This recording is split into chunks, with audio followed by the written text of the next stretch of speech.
भारत के पूर्व उपराष्ट्रपति जगदीप धनखड़ का इस्तीफा विपक्ष को अब तक पच नहीं रहा है। विपक्ष इस बात को हजम करने के तैयारी में ही नहीं है कि वो हेल्थ रीजंस की वजह से रिजाइन कर सकते हैं।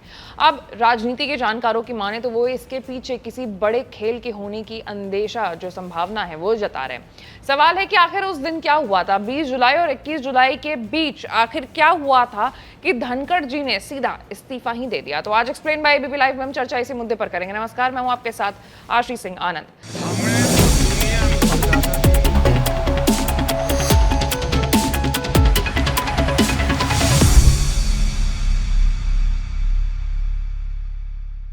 सबसे पहले खबर क्या है वो जान लेते हैं। तो दरअसल 21 जुलाई को संसद का मॉनसून सत्र शुरू हुआ। उपराष्ट्रपति और राज्यसभा के सभापति जगदीप धनखड़ ने उस दिन सुबह राज्यसभा की कार्रवाई में हिस्सा भी लिया।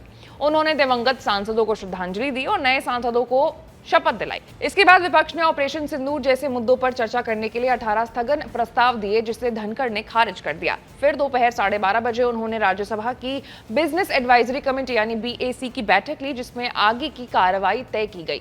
शाम 4:30 बजे फिर बैठक रखी गई थी। इसके बीच लंच के बाद विपक्ष ने एक बड़ा कदम उठाया। उन्होंने जज यशवंत वर्मा के खिलाफ महाभियोग प्रस्ताव पेश कर दिया। धनखड़ ने तुरंत राज्यसभा के महासचिव को इस प्रस्ताव पर आगे प्रक्रिया शुरू करने के निर्देश दिए। दोपहर 3:53 पर पीआईबी ने जानकारी दी कि अगले दिन यानी कि 22 जुलाई को धनखड़ जयपुर के दौरे पर जाने वाले हैं। लेकिन शाम 4:30 बजे जब बीएसी की दोबारा बैठक हुई तो बीजेपी नेता जेपी नड्डा और किरण रिजिजू उसमें शामिल ही नहीं हुए। कांग्रेस नेता जयराम रमेश ने कहा है कि धनखड़ को इस बारे में कोई सूचना नहीं दी गई थी और उन्हें ये बात बुरी लगी। इसी रात 9:30 बजे जगदीप धनखड़ ने अचानक इस्तीफा दे दिया। उन्होंने स्वास्थ्य कारणों और डॉक्टर्स की सलाह को वजह बताई। अगले दिन राष्ट्रपति ने उनका इस्तीफा स्वीकार भी कर लिया। लेकिन इसके बाद कई सवाल उठने लगे कि इस्तीफे के पीछे ये असली वजह जो है वो क्या है। सवाल है कि क्या इसका कारण जस्टिस यशवंत वर्मा का महाभियोग था। जस्टिस वर्मा के घर से कथित रूप से जले हुए नोटों के बंडल मिले थे। इस मामले की जांच सुप्रीम कोर्ट में चल रही है। 21 जुलाई को जब विपक्ष ने उनके खिलाफ राज्यसभा में महाभियोग प्रस्ताव दिया तो 63 सांसदों ने उस पर हस्ताक्षर किए। महाभियोग की एक परंपरा है कि जिस सदन में पहले नोटिस दिया गया हो वहीं पहले कार्रवाई करता है, जबकि जस्टिस वर्मा के खिलाफ लोकसभा में पहले ही 150 सांसद साइन कर चुके थे। इसके बावजूद धनखड़ ने राज्यसभा में यह प्रस्ताव स्वीकार कर लिया और आगे की जांच के निर्देश भी दे दिए।